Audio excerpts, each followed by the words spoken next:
Bien, esto que estamos escuchando de fondo es Long Distance Run Around, un tema del disco Fragile de Yes. Es el cuarto álbum en estudio que fue lanzado el 26 de noviembre de 1971 en Reino Unido, unos meses después en Estados Unidos y el resto del mundo, por la discográfica Atlantic Records. ¿Qué pasa? En este disco es justamente la primera aparición del tecladista Rick Wakeman. Resulta que en el 31 de julio del año 71 hacen el último concierto de la gira que habían hecho con The Yes Album, es decir, el disco anterior, que había tenido muy buenas críticas, muy buena repercusión. Hacen su último show en Londres y ya estaban planteando hacer su próximo álbum, que de hecho pensaban hacer un disco conceptual doble, grabarlo en Florida, en Miami, y resulta que al final no sucedió eso, ni trabajar con ese productor, ni tampoco hacer un álbum doble. Había un problemita. El tecladista de ese momento, Tony Kaye, no estaba de acuerdo con utilizar, o sea, tanto John Anderson como Chris Squire, o sea, el vocalista y el bajista de la banda, les habían propuesto tocar otros instrumentos. De hecho, le habían propuesto la implementación del Hammond y otros instrumentos que ahora voy a chequear, pero instrumentos un poquito más exóticos fuera de lo común para poder innovar un poco el sonido de la música. Resulta que él no estaba interesado en eso, se negó y por eso lo sacaron. Rápidamente lo reemplazaron por Rick Wakeman, que era un artista mucho más experimentado, era músico sesionista, y de hecho el mismo día que le proponen unirse a Yes, le habían propuesto formar parte de la banda de David Bowie, la cual se iba de gira próximamente, así que acepta ingresar a Yes. Fue un disco que fue preparado, compuesto y grabado en menos de 2 meses, porque según la información que encontré, había habido un gran gasto en todos los instrumentos que Rick Wakeman había solicitado para poder utilizar en este disco.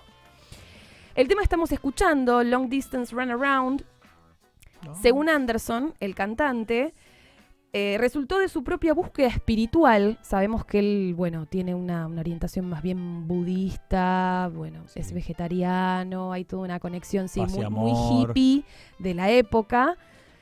Él dijo que en ese momento la religión lo había confundido y mientras él iba en círculos, run around, buscando el sonido de la realidad, el sonido de Dios. Algo así. La chapa. Así es. Lo interesante de este disco es que no solamente hay una gran composición grupal, sino que en los temas que vamos encontrando a lo largo del disco dejan ver la versatilidad y las individualidades. Las individualidades, exactamente. La calidad musical de cada uno de estos artistas. Los nombres, entre ellos, John Anderson, vocalista, Chris Squire en bajo y también coros, Rick Wakeman en Hammond.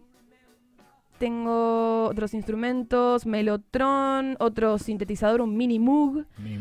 Bill Bruford en batería y también otro tipo de percusión. Y Steve Howe en guitarras, que también, justamente lo que tiene de particular este guitarrista es que mezcla un poco de folk con un poco de flamenco, con rock progresivo. Es muy interesante. Así que vamos a escuchar el primer tema, que según John Anderson estuvo inspirado un poquito en la muerte, y es South Side of the Sky. ¿Lo escuchamos? Lo que estamos escuchando ahora es The Fish. Este tema, compuesto por Squire, hace una gran exploración rítmica con su bajo, utilizando los 16 canales disponibles para poder grabarlo. Dicen que le pusieron The Fish porque es el sobrenombre que le había puesto la banda, porque decían que se tomaba mucho tiempo en la bañadera cada vez que entraba al baño. Era limpito, por lo menos. Por lo menos era pulcro. O sea, le daba el alcohol. Claro. No sería vegetariano, le gustaría el alcohol, pero sus condiciones de higiene eran óptimas. Bien. Sí, además era de Piscis. Bueno. Les quería comentar algo respecto al arte de tapa. Todo esto es bajo. Sí. Bajo sobre Esto es una de las cosas justamente que les comentaba recién de la particularidad, claro, de cada uno, cómo cada uno pudo lucirse en este disco. De hecho, la próxima cortina que vamos a escuchar es Canon Brahms, Latas y Brahms. que es una adaptación que hizo Rick Wakeman, porque, ahora les voy a contar, pero por una cuestión contractual, él no podía poner obras originales Clásicas. propias de su autoría, de su autoría en este disco. Ah. Entonces, por eso hace una adaptación de esta... Estoy trabada. De esta pieza de Brahms. Estás medio... estás como el Diego. Sí. Es el tercer movimiento en mi menor de la cuarta sinfonía de Brahms. Ahora sí. Ahí está. Salió. Me Bien, reivindico. muy bien, Perfecto. Pac. ¿Qué les iba a contar con respecto al arte de tapa? Fue diseñada por Roger Dean, como lo comenté en otra oportunidad, que tiene 2 millones de títulos, pero el tipo es diseñador, es arquitecto, es publicista, también es ilustrador, y se caracterizó por hacer las portadas de varios discos, de varias bandas de esa época de rock progresivo y psicodélico, entre ellas no solo Yes, sino también Asia, Uriah Heep, Greenslade, Osibiza y otras bandas de los años 60 y 70. Y como también he comentado en otra oportunidad, hubo una cuestión, un problemita, un caso legal en realidad, con James Cameron, con esta película Avatar, en el año 2013, en junio del 2013, emprende acciones legales en Nueva York, justamente contra este director canadiense, lo acusó por la copia deliberada, diseminación y explotación de sus imágenes originales, refiriéndose a la película Avatar del año 2009. Lo demandó por daños por un total de $50 millones. ¿Y cómo ¿Ganó? salió? No. No lo sabemos. ¿O ¿Hubo arreglaron? un arreglo? Ahora lo googleamos y les digo Ok. en qué terminó eso. Pero bueno, otro de los grandes discos de los cuales hemos hablado, Tales from Topographic Oceans, que es un disco de Yes. Justamente hay imágenes muy, muy similares a las que aparecen en las ilustraciones tridimensionales de Avatar. Claramente tiene ese estilo surrealista, donde hay mucho de ilustración sobre tierra, árboles. Bueno, viste que en Avatar hay una zona del planeta este que hay campos electromagnéticos, entonces las piedras y fragmentos impresionantes de terreno están flotando. Claro. ¿No? Si uno ve y busca el triple de Yes, en el arte interno de tapa, hay unas imágenes muy parecidas a eso que vos ves en Avatar. Sí, totalmente.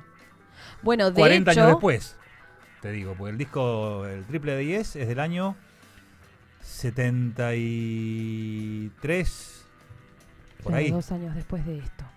Bueno, de hecho, ahora se ven las imágenes, la tapa del disco donde hay un planeta, en la contratapa ese planeta está fragmentado en el espacio. Y aparece ese satélite de madera Que parece un extraño, barco con velas. Claro, muy, muy surrealista. Muy loco. Y bueno. Así que pasamos a escuchar el segundo tema, que para mí es un temazo y que tiene su dureza rockera, pero sin dejar de ser progresiva y súper compleja. Escuchamos un poco de Heart of the Sunrise.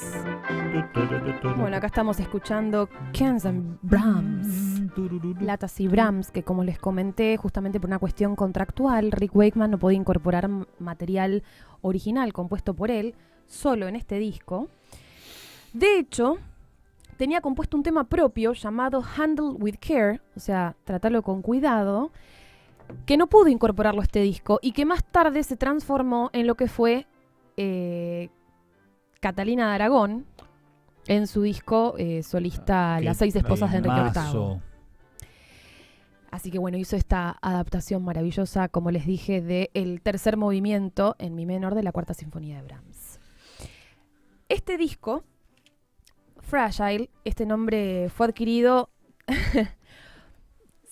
cuenta la leyenda que Brian Lane, el productor, estaba comunicándose por teléfono con un tipo de prensa que les había comentado que viendo algunas fotos, un comentario, ¿no? Un dato de color, viendo algunas fotos del último show que habían hecho en Londres, veían que los monitores y todos los ¿cómo se llaman los parlantes? Los baffles. Los baffles que habían utilizado, o sea, todo el equipamiento de sonido y de luz, tenían unas etiquetas, unas calcomanías que decían Fragile.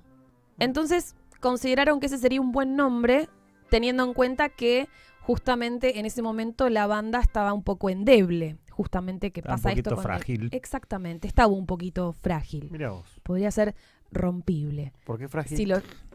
Y porque el tecladista, ellos venían con exigencias que el tecladista no podía responder y por eso es que lo retiran. No es que él se va, sino que lo invitan a que se fuera y entra Rick Wakeman. Grupalmente. Claro, frágil Claro, grupalmente. pero no sabía qué era lo que había ocurrido, además de lo del tecladista. Capaz que había habido alguna otra discusión o algo.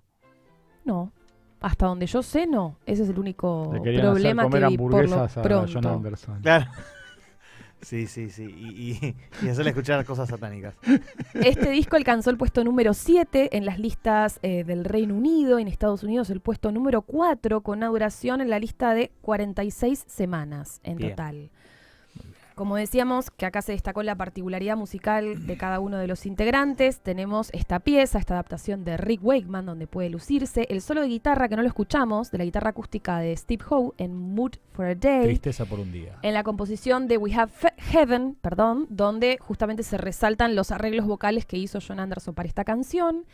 La pieza instrumental breve, 5% for Nothing, donde se puede ver, sí, exactamente Bill Bruford. la ductilidad de Bill Bruford, y The Fish, que la escuchamos hace una cortina atrás. La inspiración del último tema que voy a pasar, que claramente es el mejor, y yo creo que es uno de los temas más conocidos, en realidad el que los pasó por popularidad y tal vez por buena crítica, más que buena crítica, una cuestión comercial, fue el tema Owner of Lonely Heart. Es el tema Runabout, que fue preparado en realidad en un día, o sea, la estructura sólida de la canción se preparó en solo un día por John Anderson y Steve Howe, o sea, el vocalista y el guitarrista. Se inspiraron en un viaje que estaban haciendo desde la ciudad de Aberdeen a Glasgow. Justamente cuando hablan de un lago en la canción se refieren al lago Ness. Y bueno, donde estaban divisando un paisaje con montañas, muy típico de las letras de Yes, todo muy, muy agreste. Uh-huh. Así que bueno, me quedo sin tiempo, terminamos este gran disco, escúchanlo entero, Runabout.